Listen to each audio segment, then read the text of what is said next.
Hello guys, आप सभी का स्वागत है मेरे YouTube channel Surya Lucent GK में। आज हम पढ़ेंगे इतिहास का तीसरा पार्ट का दूसरा भाग, धार्मिक आंदोलन जो छठी सदी ईसा पूर्व से चौथी सदी ईसा पूर्व तक चला। इसमें कुल 76 प्रश्न शामिल है। पूरा लुसेंट का इसमें निचोड़ है 76 प्रश्न का, जो सभी प्रतियोगी परीक्षा में बार बार पूछे जाने वाले प्रश्न इसमें शामिल है, जैसे एसएससी, यूपीएससी, बीपीएससी, आरआरबी। तो एग्जाम की दृष्टि से बहुत इंपॉर्टेंट प्रश्न है। पूरा वीडियो देखिएगा, स्किप मत कीजिएगा। चलिए बिना टाइम वेस्ट किए स्टार्ट करते हैं। Let's go now. मेरे चैनल को सब्सक्राइब करें, बेल घंटी आइकन को भी ऑन करें।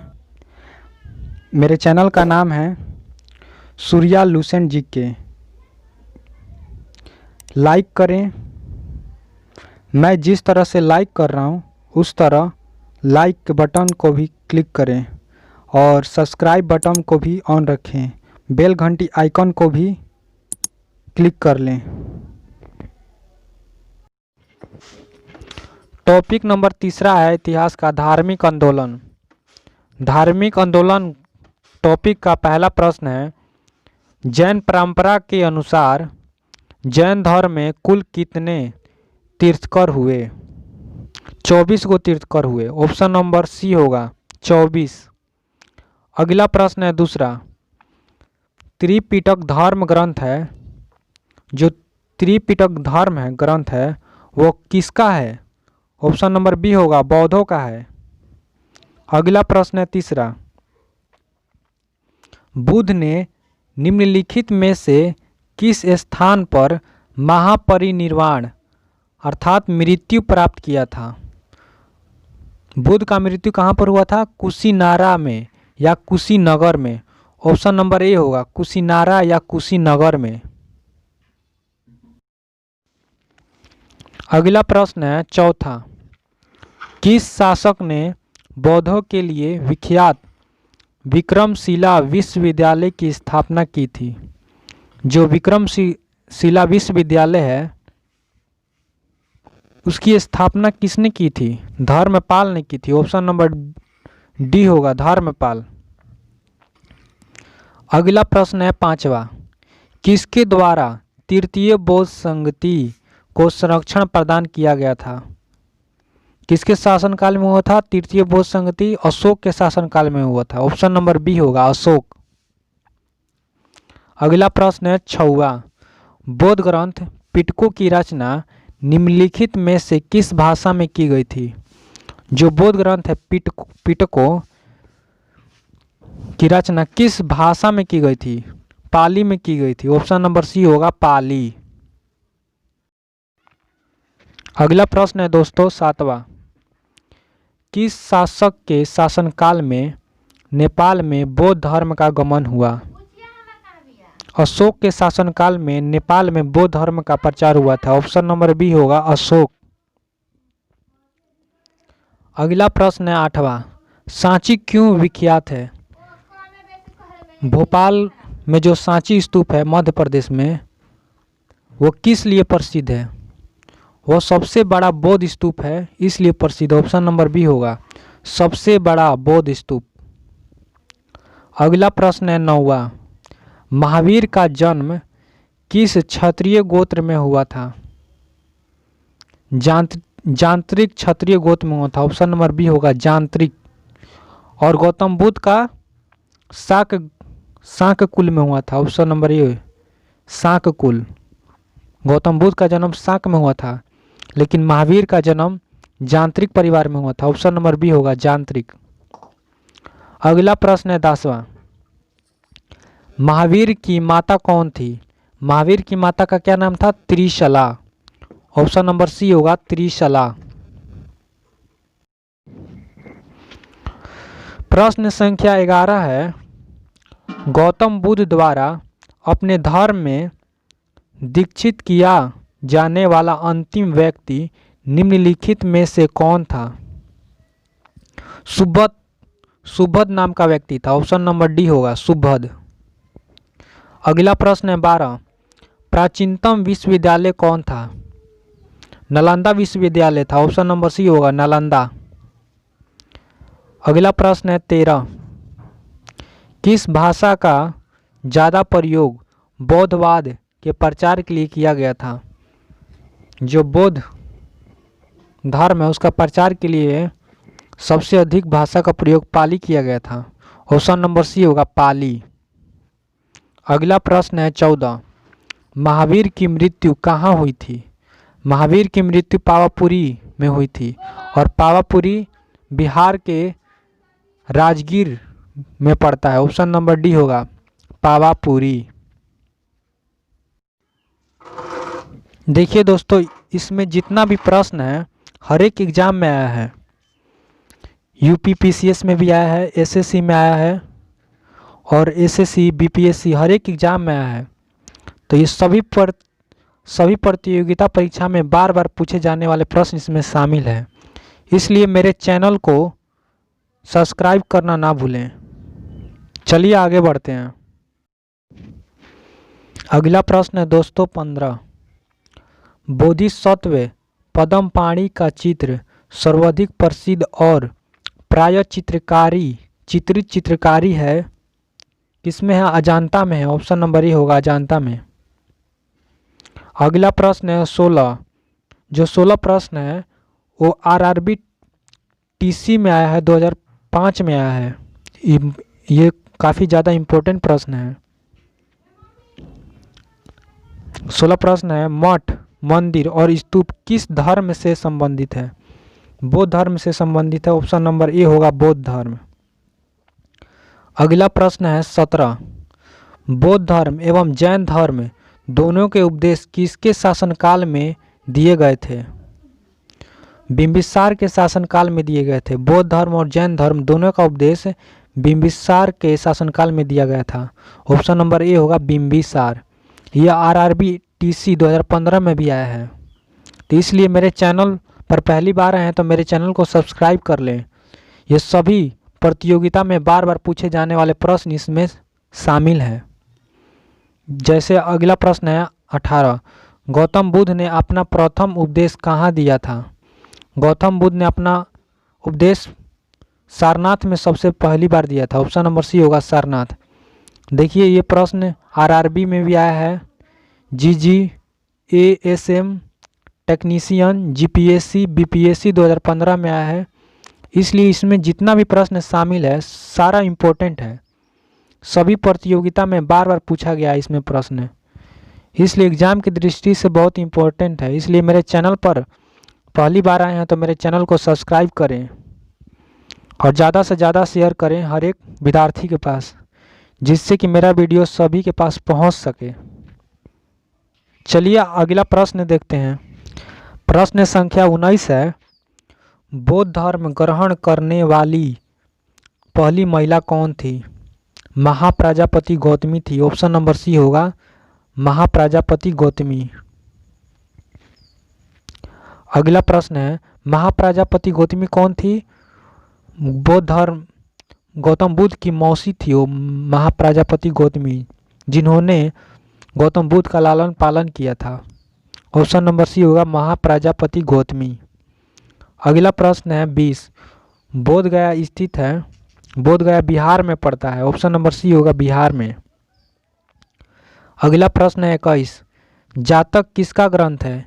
जातक जो ग्रंथ है वो बौद्धों का है। ऑप्शन नंबर सी होगा बौद्ध। अगला प्रश्न है 22। सिद्धार्थ को ज्ञान की प्राप्ति कहाँ हुई थी? गौतम बुद्ध को ज्ञान की प्राप्ति ऋजुपालिका नदी के तट के किनारे बोध गया पीपल वृक्ष के नीचे हुआ था। ऑप्शन नंबर डी होगा गाया। अगला प्रश्न है 23। सारनाथ में बोध का प्रथम प्रवचन कहलाता है? धर्म चक्र परिवर्तन कहलाता है। ऑप्शन नंबर डी होगा धर्म चक्र परिवर्तन। ज्ञान के प्राप्ति को धर्म चक्र परिवर्तन कहा जाता है। महापरिनिर्वाण मृत्यु को कहा जाता है। महाभिनिष्क्रमण जब अपना गृह त्यागते हैं तो उसको महाभिनिष्क्रमण कहा गया है। चलिए अगला प्रश्न देखते हैं। प्रश्न संख्या 24 है। बौद्ध धर्म ने समाज में निम्न वर्गों पर महत्वपूर्ण प्रभाव डाला। जो बौद्ध धर्म था समाज के किस वर्गों पर महत्वपूर्ण प्रभाव डाला था? महिला और शूद्र वर्ग पर महत्वपूर्ण प्रभाव डाला था। ऑप्शन नंबर डी होगा, महिला और शूद्र। अगला प्रश्न है 25। बुद्ध के गृह त्याग का प्रतीक क्या है? घोड़ा है। ऑप्शन नंबर ए होगा घोड़ा। नेक्स्ट प्रश्न है 26। गौतम बुद्ध द्वारा भिक्षुणी संघ की स्थापना कहाँ की गई थी? जो गौतम बुद्ध का भिक्षुणी संघ था वो कहाँ पर स्थापित था? वैशाली में स्थापित था। ऑप्शन नंबर सी होगा, वैशाली में। अगला प्रश्न है 27। सर्वप्रथम शून्यवाद का प्रतिपादन करने वाला बौद्ध दार्शनिक का नाम क्या है? नागार्जुन है जिसने शून्यवाद का प्रतिपादन किया था। ऑप्शन नंबर सी होगा, नागार्जुन। अगला प्रश्न है 28। महावीर का मूल नाम था, महावीर का मूल नाम क्या था? वर्धमान था। ऑप्शन नंबर सी होगा, वर्धमान। महावीर का मूल नाम वर्धमान था। Option number C, Vardhaman. चलिए अगला प्रश्न देखते हैं। प्रश्न संख्या 29 है। किसे एशिया की रोशनी कहा जाता है? द लाइट ऑफ एशिया किसको कहा जाता है? गौतम बुद्ध को कहा जाता है। ऑप्शन नंबर बी होगा, गौतम बुद्ध को। अगला प्रश्न है 30। दिलवाड़ा का जैन मंदिरों का निर्माण किसने करवाया था? दिलवाड़ा का जो जैन मंदिर है, मंदिरों जो है, उसका निर्माण किसने करवाया था? चालुक्यों और सोलंकियों ने करवाया था। ऑप्शन नंबर सी होगा, चालुक्यों और सोलंकियों ने। चालुक्यों या सोलंकियों ने। Option number C. अगला प्रश्न है 31। नागार्जुन कौन थे? ग्रीक का राजा था कि वैष्णव संत थे कि जैन मठ वासी थे? नहीं, बौद्ध दार्शनिक थे। ऑप्शन नंबर डी होगा, बौद्ध दार्शनिक थे। नागार्जुन बौद्ध दार्शनिक थे। ऑप्शन नंबर डी होगा। यह प्रश्न बीपीएससी में भी आया है, इंपॉर्टेंट प्रश्न है काफ़ी। प्रश्न संख्या 32 है। जैन परंपरा के अनुसार महावीर कौन से तीर्थकर थे? महावीर 24वें तीर्थकर थे। ऑप्शन नंबर डी होगा, 24वें। प्रश्न संख्या 32 है। जैन धर्म का आधारभूत बिंदु क्या है? कर्म है कि निष्ठा है कि अहिंसा है कि विराग है? अहिंसा है। ऑप्शन नंबर सी होगा, अहिंसा। अगला प्रश्न है 34। जियो और जीनो दो, जियो और जीने दो किसने कहा? महावीर स्वामी जी ने कहा था, जियो और जीने दो। ऑप्शन नंबर ए होगा, महावीर स्वामी। अगला प्रश्न है 35। तीर्थकरों के क्रम में अंतिम कौन थे? प्रथम ऋषभदेव थे और अंतिम महावीर थे, 24वें तीर्थकर। ऑप्शन नंबर डी होगा, महावीर। अगला प्रश्न है 36। जैन धर्म में पूर्ण ज्ञान के लिए क्या शब्द है? पूर्ण ज्ञान के लिए केवल्य शब्द है। ऑप्शन नंबर सी होगा, केवल्य, केवलय, केवलय। अगला प्रश्न है 37। महावीर स्वामी का जन्म कहाँ हुआ था? कुंडग्राम में महावीर स्वामी का जन्म हुआ था। ऑप्शन नंबर ए होगा, कुंडग्राम में। याद रखिएगा, महावीर स्वामी जी का जन्म कुंडग्राम में हुआ था। 38वां प्रश्न है। कनिष्क के शासनकाल में चतुर्थ बौद्ध संगति या सभा किस नगर में आयोजित की गई थी? चतुर्थ बौद्ध संगति कुंडलवन कश्मीर में हुआ था। ऑप्शन नंबर सी होगा, कुंडलवन अर्थात कश्मीर। अगला प्रश्न है 39, इंपॉर्टेंट प्रश्न है। तृतीय बौद्ध संगति का आयोजन कहाँ हुआ था? तृतीय बौद्ध संगति का आयोजन पाटलिपुत्र, अशोक के शासनकाल में। ऑप्शन नंबर बी होगा, पाटलिपुत्र। यह प्रश्न बीपीएससी 2004 में और 10 में आया है, काफ़ी इम्पोर्टेंट प्रश्न है ये। अगला प्रश्न है 40। अशोक के शासनकाल में बौद्ध संगति किस नगर में आयोजित की गई थी? पाटलिपुत्र में। ऑप्शन नंबर बी होगा, पाटलिपुत्र। अगला प्रश्न है। निम्नलिखित में से कौन सी बात बौद्ध धर्म तथा जैन धर्म में समानता नहीं है? आत्मदमन बौद्ध धर्म और जैन धर्म में समानता नहीं दिखाता है। ऑप्शन नंबर सी होगा, आत्मदमन। प्रश्न संख्या 42 है। निम्नलिखित में से किस नगर में प्रथम बौद्ध संगति या सभा आयोजित की गई थी? प्रथम बौद्ध संगति राजगिरी में हुआ था। ऑप्शन नंबर सी होगा राजगिरी।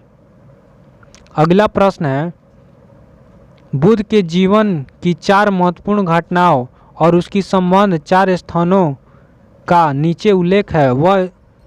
यह 2 स्तंभ 1 और 2 में अंकित है। आपको इनका सुमेलित करना है। प्रश्न संख्या 43 में मिलान करना है। इसमें गौतम बुद्ध के बारे में दिया गया है। ए है जन्म। गौतम बुद्ध का जन्म कहाँ हुआ था? लुम्बिनी में हुआ था। तो ए का हो जाएगा तीसरा नंबर लुम्बिनी। गौतम बुद्ध को ज्ञान की प्राप्ति कहाँ पर हुआ था? बोध गया में। तो बी का हो जाएगा दूसरा बोध गया। सी है प्रथम प्रवचन। गौतम बुद्ध ने प्रथम प्रवचन सारनाथ में दिए थे। तो सी का हो जाएगा पहला नंबर सारनाथ। डी है निधन। गौतम बुद्ध का निधन कहाँ हुआ था? कुशीनगर में हुआ था। तो डी का हो जाएगा चौथा नंबर कुशीनगर। इस प्रकार इसका सी नंबर ऑप्शन सही होगा। प्रश्न संख्या 44 है, निम्नलिखित में से कौन सबसे पूर्वकालीन जैन ग्रंथ कहलाता है? ऑप्शन नंबर सी होगा 14 पूर्व। अगला प्रश्न है 45, आजीवक संप्रदाय के संस्थापक कौन थे? आजीवक जो संप्रदाय है उसका संस्थापक कौन था? मखली गौसाल थे।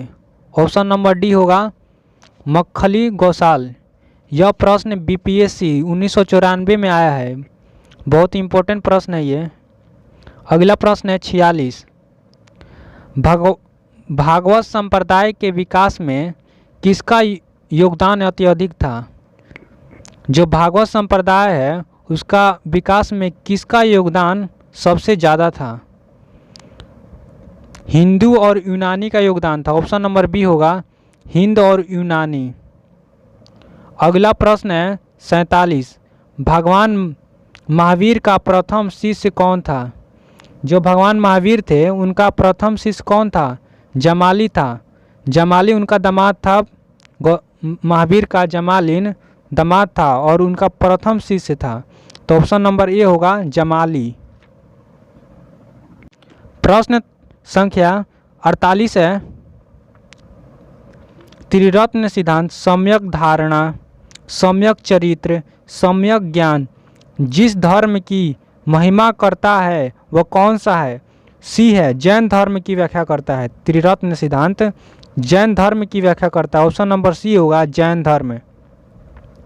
अगला प्रश्न है 49, इसमें 2 को कथन दिया गया है, कथन ए और कथन आर। कथन ए है कुशीनगर मलल गणराज्य की राजधानी थी। सही बात है। कथन आर है महात्मा बुद्ध का महापरिनिर्वाण कुशीनगर में हुआ था। यह भी सही है। दोनों कथन ए और आर दोनों सही हैं। जो आर है ए की व्याख्या नहीं करता है तो इसलिए ऑप्शन नंबर बी होगा। ए और आर दोनों सही कथन है तथा आर जो है ए की व्याख्या नहीं करता है, क्योंकि महात्मा बुद्ध का महापरिनिर्वाण कुशीनगर में हुआ था। उनकी मृत्यु कुशीनगर में हुआ था। ए में कह रहा है, लेकिन आर में कह रहा है। तो ए में कह रहा है कुशीनगर जो है मलल गणराज्य की राजधानी है। तो आर जो है ए की व्याख्या नहीं करता है, इसलिए ऑप्शन नंबर बी होगा। प्रश्न संख्या 50 है, निम्नलिखित कथनों का विचार करें एवं चैत्य व विहार में क्या अंतर है? चैत्य और विहार में अंतर बताना है। विहार पूजा स्थल होता है, ये गलत है। ए है, बी है चैत्य पूजा स्थल होता है, सही है। जबकि विहार निवास स्थान है, यह भी सही है। तो इसलिए ऑप्शन नंबर बी होगा। चैत्य है पूजा स्थल को कहा जाता है और विहार निवास स्थान को कहा जाता है, इसलिए बी सही है। अगला प्रश्न है 51, निम्नलिखित में से कौन सा स्थल पशुपतिनाथ से संबंध होने के कारण जैन सिद्ध क्षेत्र माना जाता है? जैन सिद्ध क्षेत्र माना जाता है। सम्मेद शिखर, ऑप्शन नंबर सी होगा सम्मेद शिखर। अगला प्रश्न है 52, गौतम बुद्ध की मृत्यु के बाद प्रथम बौद्ध संगीति की अध्यक्षता किसने की थी? प्रथम बौद्ध संगीति की अध्यक्षता महाकश्यप ने की थी। तो ऑप्शन नंबर ए होगा महाकश्यप। प्रश्न संख्या 53 है, निम्नलिखित में से बुद्ध के जीवन काल में ही संघ प्रमुख होना चाहता था। कौन संघ प्रमुख होना चाहता था? बुद्ध के जीवन काल में ही देवदत्त होना चाहता था। ऑप्शन नंबर ए होगा। देवदत्त उसका शिष्य था जो बुद्ध के स्थान पर आना चाहता था, इसलिए ऑप्शन नंबर ए होगा देवदत्त। अगला प्रश्न है 54। हिलियोडोरस का बेस नगर अभिलेख संदर्भित है केवल वासुदेव से। ऑप्शन नंबर डी होगा केवल वासुदेव से। प्रश्न संख्या 55 है। बौद्ध धर्म के विषय में कौन से कथन सही है बतलाना है। उसने वर्ण एवं जाति को अस्वीकार नहीं किया, यह भी सही है। उसने ब्राह्मण वर्ग के सर्वोच्च सामाजिक कोटि को चुनौती दी, सही है। उसने कुछेक शिल्पों को हीन या निम्न माना, तीसरा भी सही है। इसलिए ऑप्शन नंबर सी होगा, पहला, दूसरा और तीसरा तीनों सही है कथन। प्रश्न संख्या 56 है। वासुदेव कृष्ण की पूजा सर्वप्रथम किसने प्रारंभ की? वासुदेव कृष्ण की पूजा सर्वप्रथम सातवतों ने प्रारंभ किया था। ऑप्शन नंबर ए होगा सातवतों ने। अगला प्रश्न है 57। निम्नलिखित 4 स्थानों में हुई बौद्ध संगतियों का सही कालक्रम नीचे दिए गए कूटों से ज्ञात करें। 4 गो बौद्ध संगति हुआ था, उसका कालक्रम बताना है। तो पहला हुआ था राजगिरी में, राजगिरी के बाद दूसरा बौद्ध संगति हुआ था वैशाली में, वैशाली के बाद पाटलिपुत्र में, पाटलिपुत्र के बाद कुंडलवन में हुआ था। तो इसका ऑप्शन नंबर डी होगा दूसरा, पहला, चौथा और तीसरा। अगला प्रश्न है 58। गौतम बुद्ध ने अपनी मृत्यु के उपरांत बौद्ध संघ के नेतृत्व के लिए किसे नामित किया था? किसी को नहीं किया था नामित उसने। ऑप्शन नंबर डी होगा किसी को नहीं। अगला प्रश्न है 59। यस्यादवाद सिद्धांत है, किसका सिद्धांत है? जैन धर्म का सिद्धांत है। यस्यादवाद सिद्धांत है जैन धर्म का। ऑप्शन नंबर सी होगा जैन धर्म का। प्रश्न संख्या 60 है। गौतम बुद्ध का जन्म कब हुआ था? गौतम बुद्ध का जन्म 563 ईसा पूर्व में लुम्बिनी नेपाल में हुआ था। ऑप्शन नंबर ए होगा 563 ईसा पूर्व में। अगला प्रश्न है 61। बौद्ध शिक्षा का केंद्र था विक्रमशिला था। बौद्ध शिक्षा का केंद्र विक्रमशिला था। ऑप्शन नंबर ए होगा विक्रमशिला। अगला प्रश्न है 62। भारत में सबसे बड़ा बौद्ध स्तूप कहाँ स्थित है? भोपाल में, मध्य प्रदेश में स्थित है सांची का स्तूप। ऑप्शन नंबर बी होगा सांची का स्तूप। अगला प्रश्न है 63। निम्न में से किस ग्रंथ में सर्वप्रथम देवकी के पुत्र कृष्ण का वर्णन किया गया है? किस ग्रंथ में सर्वप्रथम देवकी का पुत्र कृष्ण का वर्णन किया गया है? छंदोग्योपनिषद में किया गया है वर्णन। ऑप्शन नंबर बी होगा छंदोग्योपनिषद। प्रश्न संख्या 64 है। जैन समुदाय में प्रथम विभाजन के श्वेतांबर संप्रदाय के संस्थापक थे। जो जैन धर्म में 2 भाग में विभाजित हुआ था, श्वेतांबर और दिगंबर में, तो श्वेतांबर संप्रदाय के संस्थापक कौन थे? स्थूलभद्र थे। ऑप्शन नंबर ए होगा स्थूलभद्र। और भद्रबाहु दिगंबर के थे संस्थापक, तो इसलिए ऑप्शन नंबर ए होगा स्थूलभद्र। अगला प्रश्न है 65। भारत में सबसे प्राचीन विहार कौन सा है? सबसे प्राचीन विहार नालंदा है। ऑप्शन नंबर ए होगा नालंदा। अगला प्रश्न है 66। प्रथम जैन महासभा का आयोजन कहाँ हुआ था? प्रथम जैन सभा का आयोजन पाटलिपुत्र में हुआ था। ऑप्शन नंबर ए होगा पाटलिपुत्र। द्वितीय जैन सभा का आयोजन कहाँ हुआ था?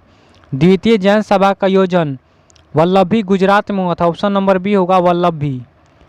अगला प्रश्न 68। जैन साहित्य का संकलन किस भाषा व लिपि में है?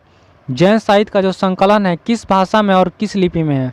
प्राकृतिक भाषा में है और अर्धमगधी लिपि में। ऑप्शन नंबर बी होगा प्राकृतिक व अर्धमगधी। अगला प्रश्न है 69। निम्नलिखित में से कौन सा एक अन्य तीनों का समकालीन नहीं था? बिंबिसार, गौतम बुद्ध और प्रसेनजीत तीनों एक ही समय काल के थे, लेकिन मिलिंद नहीं था। ऑप्शन नंबर सी होगा मिलिंद। अगला प्रश्न है 70। निम्न कथनों पर विचार कीजिए। पहला कथन है वर्धमान महावीर की माता लिच्छवी नरेश चेटक की पुत्री थी, गलत है। दूसरा है गौतम बुद्ध की माता कोलिये राजवंश की राजकुमारी थी, सही है। तीसरा है कथन 23वें तीर्थकर सर्वनाथ बनारस के थे, यह भी सही है। तो इस बताना है कि इन कथनों में कौन सा और कौन से सही हैं। दूसरा और तीसरा सही है, पहला गलत है। तो ऑप्शन नंबर सी होगा दूसरा और तीसरा। प्रश्न संख्या 71 है प्राचीन भारत के बौद्ध मठों में पौरन नामक समारोह आयोजित किया जाता था। पौरन नामक जो समारोह है आयोजित किया जाता था। वर्षा ऋतु के दौरान मठों में प्रवास के समय भिक्षुओं द्वारा किए गए अपराधों की स्वीकारोक्ति का अवसर होता था। ऑप्शन नंबर बी होगा।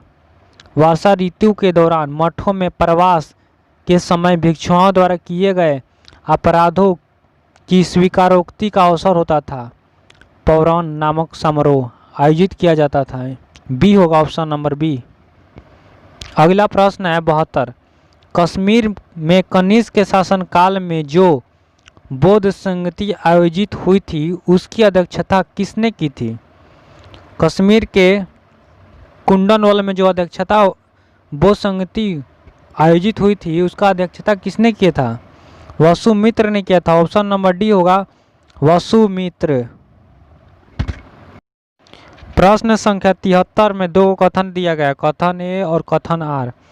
कथन ए है जैन धर्म के अहिंसा पर बल ने कृषकों को जैन धर्म अपनाने से रोका, सही है। कथन आर है कृषि में कीटों एवं कीड़ों की हत्या होना शामिल है, यह भी सही है।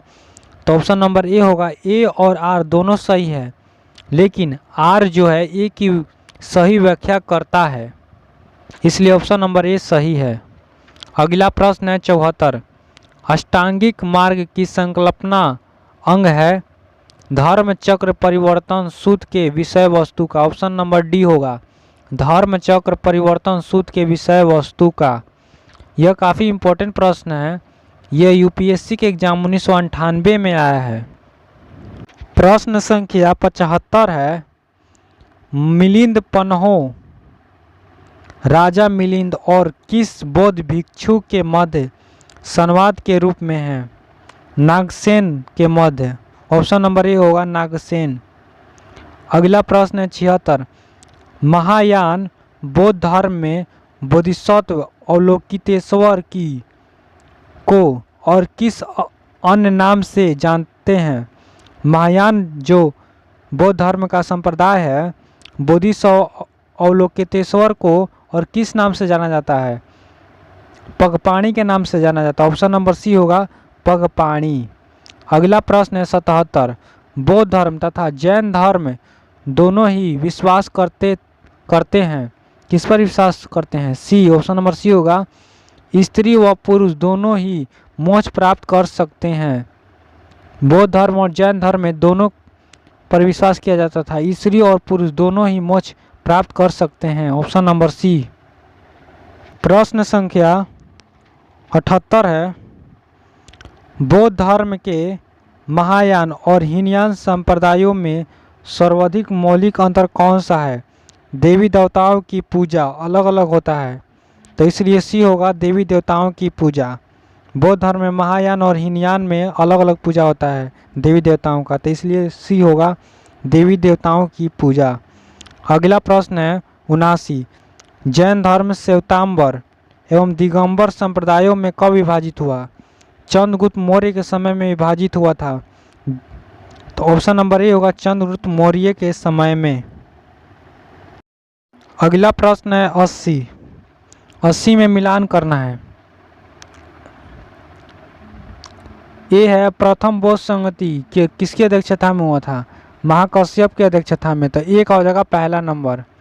बी है द्वितीय बोध संगति किसकी अध्यक्षता में हुआ था? सबकामी की अध्यक्षता में, तो बी सो का हो जाएगा दूसरा नंबर। सी है तृतीय बोध संगति, तृतीय बोध संगति मोगली पुत्र तीस की अध्यक्षता में हुआ था, तो सी का हो जाएगा तीसरा नंबर। डी है चतुर्थ बोध संगति वसुमित्र की अध्यक्षता में हुआ था, तो डी का हो जाएगा चौथा नंबर वसुमित्र। इस प्रकार ऑप्शन नंबर ए सही है। अगला प्रश्न है 81, निम्न में से कौन से धर्म पुनर्जन्म में विश्वास करते हैं? हिंदू धर्म में विश्वास करता है, बौद्ध धर्म में भी विश्वास करता है, जैन धर्म में पुनर्जन्म को जन्म का विश्वास करता है, तो ऑप्शन नंबर ए होगा पहला, दूसरा और तीसरा। तीनों धर्म पुनर्जन्म में विश्वास करते हैं। प्रश्न संख्या 82 है, बौद्ध संगीतियों के 4 आयोजकों का सही क्रम क्या है? किसके शासनकाल में हुआ था बताना है बौद्ध संगति का सही क्रम। पहला बौद्ध संगति अजातशत्रु के शासनकाल में, दूसरा बौद्ध संगति कालाशोक के शासनकाल में, तीसरा बौद्ध संगति अशोक के शासनकाल में, चौथा बौद्ध संगति कनिष्क के शासनकाल में हुआ था। इसलिए ऑप्शन नंबर डी सही है, अजातशत्रु, कालाशोक, अशोक और कनिष्क। अगला प्रश्न है 83, निम्न में से कौन एक त्रिपिटक का अंग नहीं है? जातक त्रिपिटक का अंग नहीं है। त्रिपिटक में सूत, विनय और अभिधम शामिल है। अगला प्रश्न 84, ऋग्वेद में किन 2 जैन तीर्थकों का उल्लेख मिलता है? ऋग्वेद में ऋषभदेव और अरिष्टनेमी तीर्थकरों का उल्लेख मिलता है। ऑप्शन नंबर ए होगा ऋषभदेव और अरिष्टनेमी। प्रश्न संख्या 85 में मिलान करना है। सूची 1 में महावीर का नाम दिया गया है और सूची 2 में उसका अर्थ बताना है। केवलिन पूर्ण ज्ञान का अर्थ है, केवलिन का अर्थ पूर्ण ज्ञान है, तो ए का हो जाएगा पहला नंबर पूर्ण ज्ञान। बी है जिन, इंद्रियों को जीतने वालों को जिन कहा जाता है, तो बी का हो जाएगा दूसरा नंबर। सी है महावीर, अपरिमिति पराक्रमी अर्थ है, तो सी का हो जाएगा तीसरा नंबर। डी है निर्गंध, बंधन रहित को निर्गंध कहा जाता है, तो डी का हो जाएगा चौथा नंबर। इस प्रकार इसका ऑप्शन नंबर ए सही है। प्रश्न संख्या 86 है, महावीर ने जैन संघ की स्थापना कहाँ की थी? पावा में की थी, ऑप्शन नंबर बी, और पावा बिहार में पड़ता है, राजगीर के पास। अगला प्रश्न 87, महावीर की मृत्यु के बाद जैन संघ का अगला अध्यक्ष कौन हुआ? सुधर्मन हुआ, ऑप्शन नंबर सी होगा सुधर्मन। प्रश्न संख्या 88 है, अणुव्रत शब्द किस धर्म से जुड़ा है? जैन धर्म से जुड़ा है, ऑप्शन नंबर ए होगा जैन धर्म। अगला प्रश्न है 89, जैन ग्रंथ कल्पसूत्र के रचयिता कौन है?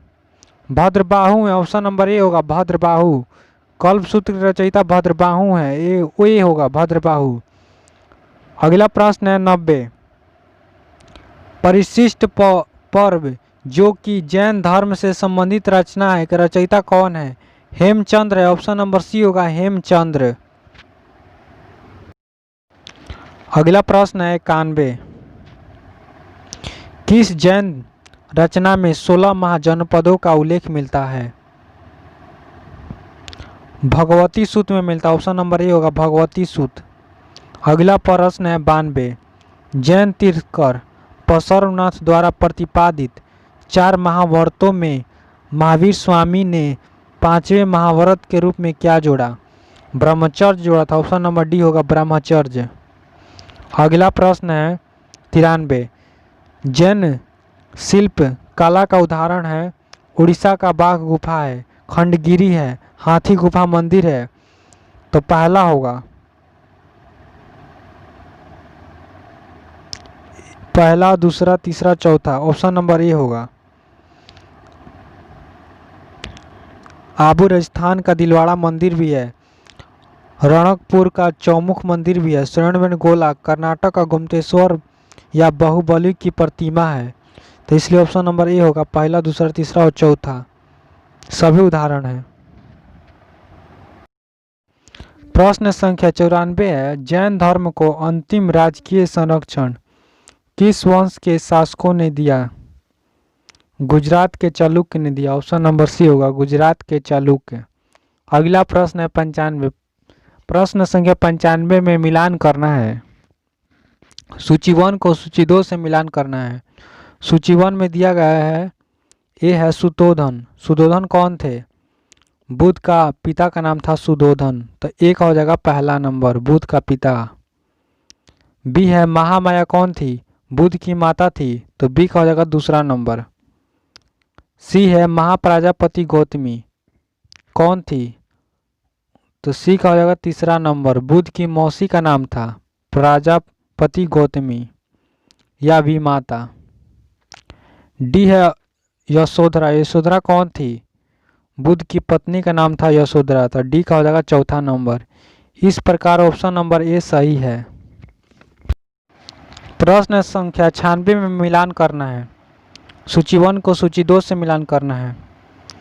ए है चन्ना। चन्ना कौन था? बुद्ध का सारथी का नाम था चन्ना, तो ए का हो जाएगा पहला नंबर, बुद्ध का सारथी। बी है कंठक। कंठक कौन था? बुद्ध का प्रिय घोड़ा का नाम था कंठक, तो बी का हो जाएगा दूसरा नंबर, बुद्ध का प्रिय घोड़ा। सी है अलार कलाम, वह रुद्रक्रम रामपुत्र बुद्ध के प्रथम गुरु थे, तो सी का हो जाएगा तीसरा, बुद्ध के प्रथम गुरु। डी है निरंजना। निरंजना का हो जाएगा चौथा नंबर, सी डी का हो जाएगा चौथा नंबर। नदी जिसके तट पर बुद्ध ने संबोधित प्राप्त की, ज्ञान की प्राप्ति निरंजना नदी के किनारे हुआ था, तो डी का हो जाएगा चौथा नंबर। इस प्रकार ऑप्शन नंबर ए सही है। प्रश्न संख्या 97 है, कौन सुमेलित नहीं है? कौन किससे संबंधित नहीं है बताना है। आनंद और उपाली बुद्ध के शिष्य थे, सही है। अम्रपाली बुद्ध का शिष्य, यह भी सही है। सुजाता कठिन तपस्या चर्चा के उपरांत बुद्ध को भोजन कराने वाली कन्या सुजाता थी, सही है। डी है चुंद। पावा का सुनार जिसके द्वारा अर्पित भोजन के कारण बुद्ध की मृत्यु हुई थी, सही है। राहुल बुद्ध का चचेरा भाई, गलत है। राहुल बुद्ध का पुत्र का नाम था, तो ई गलत है, इसलिए ई होगा। ऑप्शन नंबर ई सही है। ऑप्शन नंबर ई होगा गलत, तो 97 का हो जाएगा ई नंबर राहुल। अगला प्रश्न है 98। महात्मा बुद्ध किस क्षत्रिय कुल के थे? शाक्य कुल के थे, ऑप्शन नंबर ए होगा शाक्य। प्रश्न संख्या 99 है, कौन सुमेलित नहीं है? गौतम बुद्ध का गोत्र नाम था, गलत है। सिद्धार्थ बुद्ध के बचपन का नाम था, यह भी गलत है। बुद्ध संबोधित प्राप्ति ज्ञान प्राप्ति के बाद पड़ा नाम, यह भी सही है। तो इनमें से होगा कोई नहीं, ऑप्शन नंबर डी 99। अगला प्रश्न है 100। सूची 1 को सूची 2 से मिलान करना है। महाभिनिष्क्रमण किस घटना को कहा जाता है? गृह त्याग की घटना को महाभिनिष्क्रमण कहा जाता है, तो एक हो जाएगा पहला नंबर, गृह त्याग की घटना। बी है संबोध, ज्ञान प्राप्ति की घटना को संबोध कहा जाता है, तो बी का हो जाएगा दूसरा नंबर, ज्ञान प्राप्ति की घटना। सी है धर्म चक्र परिवर्तन, सारनाथ में प्रथम उपदेश को धर्म चक्र परिवर्तन कहा जाता है, तो सी का हो जाएगा तीसरा नंबर, सारनाथ में प्रथम उपदेश। डी है महापरिनिर्वाण, मृत्यु की घटना को महापरिनिर्वाण कहा जाता है, तो डी का हो जाएगा चौथा नंबर, मृत्यु की घटना। इस प्रकार ऑप्शन नंबर ए सही है। प्रश्न संख्या 101 है, बुद्ध में वैराग्य भावना किन चार दृश्यों के कारण बलवती हुई? ऑप्शन नंबर ए होगा, बूढ़ा, रोगी, लाश और सन्यासी को देखा था, इसलिए उनको वैराग्य की भावना उत्पन्न हुआ। ऑप्शन नंबर ए होगा, बूढ़ा, रोगी, लाश और सन्यासी। अगला प्रश्न है 102। बुद्ध ने सर्वाधिक उपदेश कहाँ दिए थे?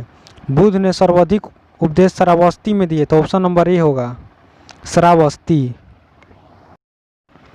प्रश्न संख्या 103 है, बुद्ध चरित जिसे बोधों का रामायण कहा जाता है के रचनाकार कौन है?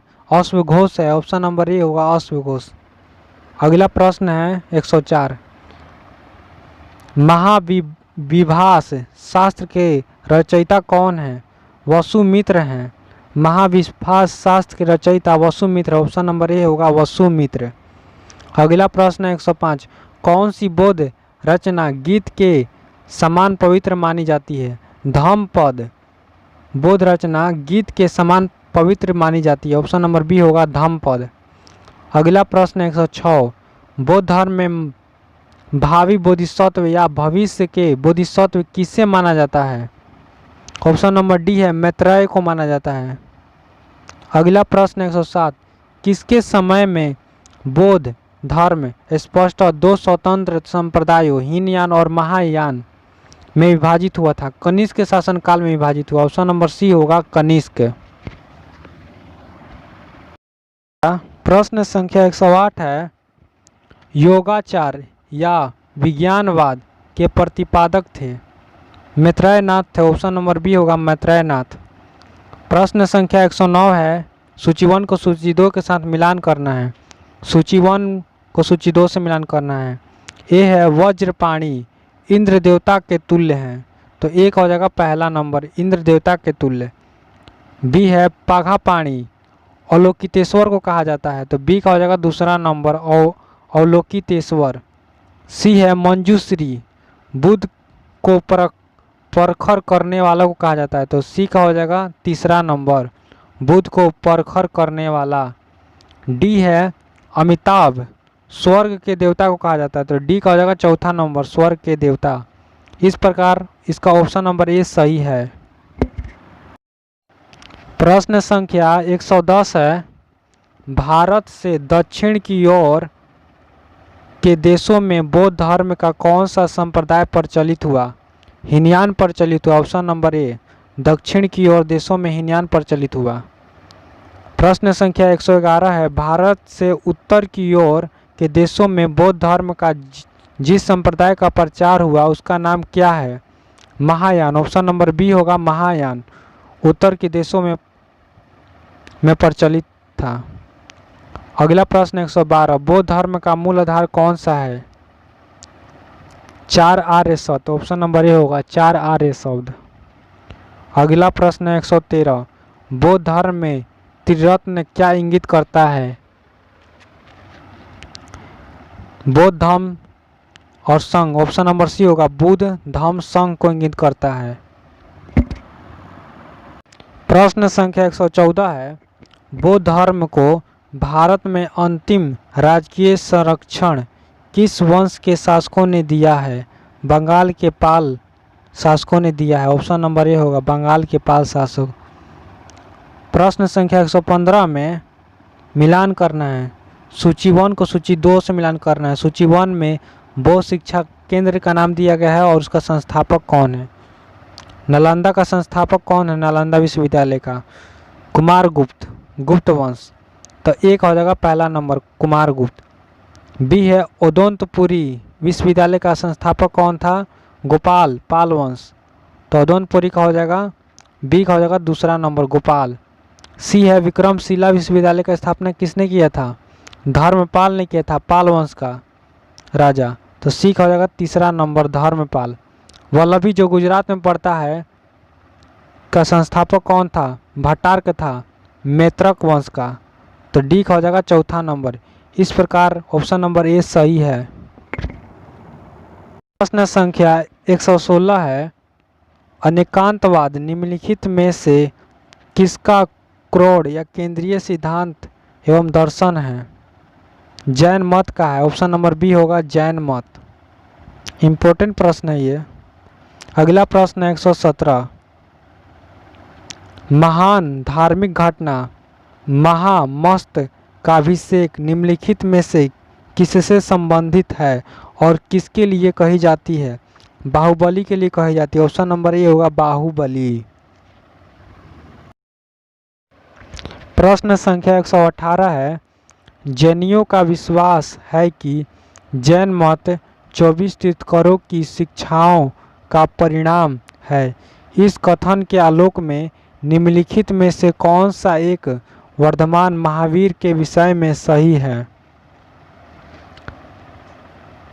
ऑप्शन नंबर सी सही है। वे अंतिम और 24वें तीर्थंकर थे जिसे इस नए धर्म का संस्थापक नहीं माना गया है बल्कि वर्तमान धार्मिक संप्रदाय का सुधारक माना गया है। अगला प्रश्न है 119। वह आगतम बौद्ध साहित्य जो बुद्ध के विभिन्न जन्मों की कथाओं के विषय में है क्या है? ऑप्शन नंबर डी होगा जातक है। ऑप्शन नंबर डी जातक। अगला प्रश्न है 120। जैन दर्शन के अनुसार सृष्टि की रचना एवं पालन पोषण कौन है? तो 120 का हो जाएगा बी नंबर, सार्वभौमिक सत्य से हुआ है। सार्वभौमिक सत्य से हुआ है। ऑप्शन नंबर बी होगा, सार्वभौमिक सत्य से हुआ है। प्रश्न संख्या 121 है, निम्नलिखित में से कौन सा बौद्ध पवित्र स्थल निरंजन नदी पर स्थित था? ऑप्शन नंबर ए होगा बोध गया, निरंजन नदी के तट पर स्थित है जहां गौतम बुद्ध को ज्ञान की प्राप्ति होता है। ऑप्शन नंबर ए होगा बोध गया। प्रश्न संख्या 122 है, गौतम बुद्ध का गुरु कौन था? गौतम बुद्ध का गुरु अलार कलाम था। ऑप्शन नंबर बी होगा अलार कलाम। अगला प्रश्न 123। प्राचीन भारतीय इतिहास के संदर्भ में निम्नलिखित में से कौन सा या से बौद्ध धर्म और जैन धर्म दोनों में समानता रूप से विद्यमान था या थे? तो इसका ऑप्शन नंबर हो जाएगा बी, केवल 2 और 3। वेद पढ़नाई के प्रति अनास्था सही है। कर्मकांडों की सफलता का निषेध। ऑप्शन नंबर 1 जो है तप और भोग की अति का परिहार, ये सही नहीं है, इसलिए ऑप्शन नंबर बी होगा, केवल 2 और 3। ये काफ़ी इम्पोर्टेंट प्रश्न है, ये यूपीएससी में आया है 2012 में। चलिए आगे बढ़ते हैं। अगर मेरे चैनल पर पहली बार आए हैं तो मेरे चैनल को सब्सक्राइब करें, लाइक करें और सारे दोस्तों के पास शेयर करें जिससे कि मेरा वीडियो सभी के पास पहुंच सके। चलिए आगे बढ़ते हैं। प्रश्न संख्या 124 है, भगवान बुद्ध की प्रतिमा कभी कभी एक हस्त मुद्रा युक्त दिखाई गई है जिसे भूमि स्पर्श मुद्रा कहा जाता है। यह किसका प्रतीक है? इस संदर्भ में दोनों ही कथन ए और बी सही हैं। ए है मार्ग पर दृष्टि रखने एवं अपने ध्यान में विघ्न डालने से मार्ग को रोकने के लिए बुद्ध का धरती का आह्वान। मार्ग भी है मार्ग के प्रलोभनों के बावजूद अपनी शुचिता और शुद्धता का सही साक्षी होने के लिए बुद्ध का धरती पर आह्वान। दोनों सही हैं। ऑप्शन नंबर ए और बी। अगला प्रश्न है 125। राजगिरी, वैशाली और पाटलिपुत्र में निम्नलिखित में से कौन सी एक समानता है? यह वे स्थान है जहां बौद्ध संगति हुई थी। ऑप्शन नंबर डी होगा, यह वे स्थान थे जहां बौद्ध संगति हुई थी। राजगिरी, वैशाली और पाटलिपुत्र। और एक और था कुंडलवन, इसका ऑप्शन नंबर डी होगा। प्रश्न संख्या 126 है, बुद्ध ने अपने जीवन की अंतिम वर्षा ऋतु कहाँ बिताई थी? ऑप्शन नंबर सी हुआ कुशीनगर में, वहीं पर उनकी मृत्यु हो गई थी। ऑप्शन नंबर सी कुशीनगर में। अगला प्रश्न 127। अशोकाराम विहार निम्नलिखित में से किस स्थान पर स्थित था? पाटलिपुत्र में स्थित है। ऑप्शन नंबर बी होगा पाटलिपुत्र। जो अशोकाराम विहार है पाटलिपुत्र में स्थित है। Option number B Pataliputra. अगला प्रश्न 128। स्वामी महावीर के भिक्षुणी संघ के प्रधान कौन थी? ऑप्शन नंबर ए होगा चंदना थी। चंदना भिक्षुणी संघ की प्रधान थी। अगला प्रश्न है लास्ट 129। नैनार कौन थे? वे अग्रणी जो शिव के भक्त थे। वे अग्रणी जो शिव के भक्त थे। ऑप्शन नंबर सी होगा नैनार वे अग्रणी जो शिव के भक्त थे। Option number C. मेरे चैनल पर पहली बार आए हैं तो मेरे चैनल को सब्सक्राइब करें, लाइक करें और ज़्यादा से ज़्यादा शेयर करें और कमेंट करके बताइए कि मेरा वीडियो कैसा लगा। फिर मिलेंगे अगले वीडियो में। जय हिंद, जय भारत।